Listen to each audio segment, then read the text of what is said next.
What's up, everybody? This is Nick from the OriginalNick Show. Since I got this new microphone, I really want to do like some readings because this one sounds really good. Problem is, I stumbled upon the cringe ones. I'm sorry. I should be asleep, but it's too funny. I read a couple of them and they're not good, but they're not bad. This is going to be a long video just because I want to get... I wish I could stream it, but I'm not good with streaming, so we're gonna get into this. Just the name of the first one is funny, and then I saw one of them down there and I bust out laughing too loud for 11:30 at night. But we're going to put on our big scary voices and we're going to get right up against the microphone and we're ready to make some scary sounds. Are you ready? Because I'm scared. When I was younger, I used to live in the house by the woods and can see a cemetery from my back porch. One Easter, I remember waking up and seeing the Easter Bunny, one of those terrifying costumes. And what really gets me is I remember smelling the wet hay. When I woke up, I didn't tell anyone, but there was an extra Easter egg in my house that my parents didn't hide. Years later, when I was in high school, I asked my parents if they had ever dressed up like the Easter Bunny and came into our room. They said they would never go through so much trouble. Then my younger sister, who I shared a bunk with, when this happened, said she remembers when the Easter Bunny came into our room and made a remark about the hay smell. I was terrified that we both had remembered seeing a person dressed as a bunny in our room. To make it even stranger, I told the friends I sat with at lunch what happened. One of the girls was my neighbor across the street. She told me one Easter a long time she looked out her window during the night and saw the Easter Bunny standing in her driveway. I had chills. To this day, I am terrified of people in rabbit costumes. Alright, it's not bad. It's not good.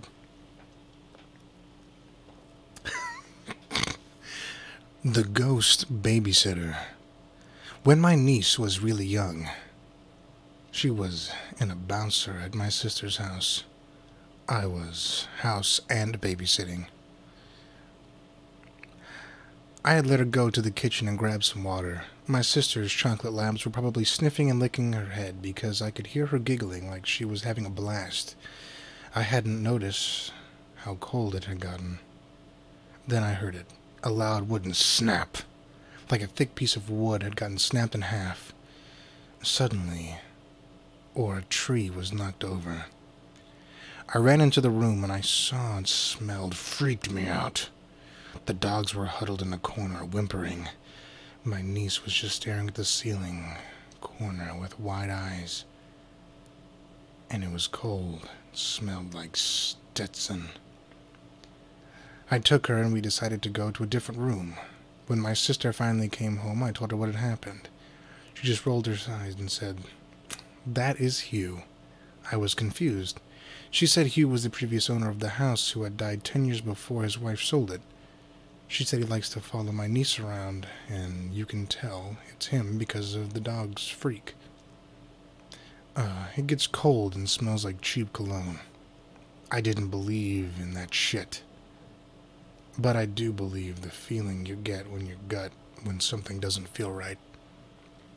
Sorry for the language. I just, for the sake of reading it, I'm not going to say like the F word or GD. It's mostly how far I'll go because those are pretty bad. I mean, that one was pretty bad, but for the sake of the art, I'm going to read that one. I'm not going to go further than that. That's like the limit. Oh, I read this one. This one's stupid. Stranger in the house. In college, I would go home every other weekend to work at the job I had since high school. I would drive directly from campus after my last class on Friday to my job, about an hour. And after my shift was done, I'd go back to my parents' house, which was out in the middle of nowhere. My parents weren't home yet, and when I got back from work, they often spent their Friday and Saturday evening drinking like they were the ones in college. So the house was dark, and since it was mid-fall, so was the yard, save for the yard light. I pulled into my normal parking spot, got out of the car, then turned to open the back door of my car and get my backpack out of the seat. That's when I noticed that the bathroom light was on. What was the light on when I pulled up? It must have been, right? As I was contemplating the light and reaching for my backpack, there was suddenly a very angry-looking old woman standing in the window staring at me. We're not talking resting bitch-faced here either. She was pissed off at me, and I knew it. We stood there staring at each other for a good 10 seconds when my parents pulled into the driveway and distracted me from my stare down with the woman in the bathroom. By the time I turned back, the light was still on, but the woman was gone. What can you do? I mean, what can you do? What can you do whenever you see this come up on your screen?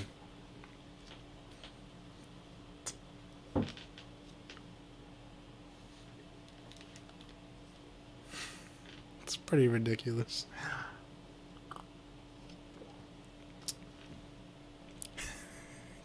I can't handle it. Oh my gosh. This one's not too bad. I read this one earlier. I read 2 of them. It was the one that I just read, and I read this one too. I used to volunteer at a nursing home where we had several instances where new residents accurately described former residents down to the specific nightgowns or color of glasses who I and the staff knew had died in that room and complained about them coming to the room at night. Then, once I was walking through the hallway, and it was normally uncomfortably warm inside, but I felt a chill and goosebumps. One of the CNAs said I had just walked through a ghost. I couldn't get warm again for the rest of the day. There were flickering lights and the TVs turned themselves on. Several of the staff were from the same Southeast Asian country, and they were talking about the ghosts and disrespect for the dead so much that management had someone come in to do a candlelight ceremony, and this lady with crystals and dreadlocks came in to do a sage brushing. Things calmed down after that. Lights stayed on better, and the residents seemed calmer. This one doesn't really have a resolution. This is where I stopped. This is where I said I have to read this for you guys. Holy crap. I saw this and I was like, oh my gosh. I didn't read it. We're about to get it. We're about to get in. Oh my gosh, you guys. This is ridiculous. Oh, it's a long one. Oh, it's a long one. Strap in, ladies and gentlemen.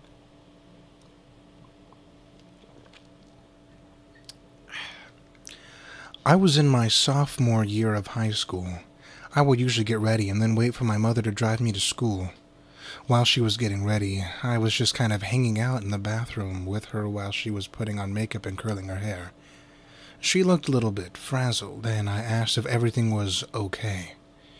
She told me about a weird occurrence the night before. She wasn't super loud. Oh, wait. She told me that she'd been woken up around 2 o'clock by a strange noise. It wasn't super loud, but it was pretty constant. My dad wasn't woken up by it, though it's not surprising as he sleeps like a log. Anyway, she starts looking for the source of the noise, first checking the bathroom attached to their room, but it wasn't anything in there. Next, she walks out into the hall and hears the noise from the bathroom nearby. When she walks in, she sees a hairdryer plugged in and turned on, just sitting in the middle of the bath mat on the floor. She thinks it's strange, but there are 4 kids living in the house, and she thought maybe someone had sleptwalked and turned it on. Whatever. She unplugs it and puts it away. She goes back to bed and eventually falls asleep. About an hour later, she wakes up again and hears the same noise. She's kind of pissed off and goes to check it out again, except now it's the noise from downstairs. She tracks it down into the guest's bathroom in the main entry hall. My parents' house has like 4 bathrooms. She opens the door and again there's a hairdryer turned on, laying in the middle of the floor. She's freaked out by this point, but she unplugs it and pulls it away. She didn't get a great night's sleep after that. But she's telling me this story, and as soon as she comes to the conclusion, we both freeze and turn our heads to the walk-in closet of her bathroom. As soon as we look in there, the entire light on the ceiling shatters. Not the light bulb, but the glass cover. It shatters, sending shards of glass everywhere. Welp, we both freak and get the heck out. We didn't know what to make of it. But we haven't really had an experience. But we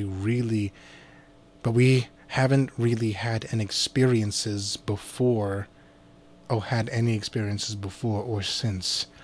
And none of my family have experienced anything either. Guys, come on. Come on, how are you gonna do this? How are you gonna do this? Welp, we both freaked out and got the heck out. It's a show, man. It's a show. What am I doing with my life? I'm not gonna bash someone else's artwork. I can't say mine's great. I'm just saying, welp. Welp, freak out, get the heck out. I'm sorry, I can't. It's too real. It's too real. Let's move on with more scary poopy pants stories. Mostly the poopy part. The nightmares. I was a caretaker of a small uninhabited island off the coast of Maine, and my girlfriend and I started having synchronized nightmares about things that we had never discussed before. They involved very specific themes, and after months of this happening, we were gifted a history book of the island that had a small chapter in the back that mentioned the exact haunting. Man, I'm telling you, when I lived off the coast of Maine and I was caretaker of an uninhabited island, it was crazy, man. I'm telling you, man. I'm telling you, this crazy stuff happen all the time. We just ate Prilosec OTC, had some really weird nightmares. Then we ate ice cream and had pizza all the dang time. It was delicious. I love Tennessee. That's where I'm from. I'm from Tennessee. I bet you didn't know that. Look, again, I'm not going to bash artwork, but come on, guys. Liven up a little bit. Give us a little something to sink our teeth into. A small chapter in the back that mentioned the exact hauntings is not something that's like, oh, it's not a twist, it's not a mind blower, it's not a Morty's mind blower.